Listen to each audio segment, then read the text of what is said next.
Men Angrendan o'g'lim 5 yosh, siz oldingizga ko'rikka boruvdik birinchi marta. Tomog'ida shu limfa bezlari ishgan, keyin siyib qo'yish odati bor edi. Tunda siyib qo'yardi, keyin muzlab sovqotib qolgandan keyin qaramay qolsam, tongga yaqin yana bir marta siyib qo'yardi. 2 martalab siyib qo'yardi xullas. Shamollab qolib, har kuni davom etardi. Oxiri qiynalib ketib, pampers kiygizib qo'yadigan bo'ldim, 5 yosh bo'lsa ham.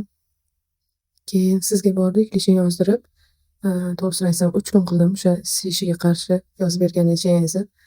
4-kuni o'sha pampers kiymayman dedi, g'ijinim kelyapti dedi. Yechdik. Xavotir olib yonida yotdim o'sha kuni. Chiqib qo'ysa kerak deb qarayman. Lekin turg'izib to'solmadim. To'g'risi o'zim qarab yotdim. Yo'q, o'sha kuni chiqmadi. Turib qarab turaman, yo'q chiqmagan pampers bo'lmasa ham. Keyingi kunlari to'xtatib qo'ydim orada. Surtolmay qoldim. O'sha aytilgan narsani. Keyingi kunlar yo'q pampersiz shunday yotsam ham ishga chiqib qo'ymadi. Shunga xursand bo'lib ketdim. Keyin xursand bo'lganimdan yana qaytadan surishga tushdim. Lekin yo'q, hozirgi kungacha o'sha siyish odatimiz yo'qolib ketdi. O'shandan keyin negadir tinch hozirman. Biron marta ham hali ishga chiqib qo'ygani yo'q. Davom ettirishni boshladim yana qaytadan. Tashib qo'ydim orada. Xursand bo'lib ketganimdan.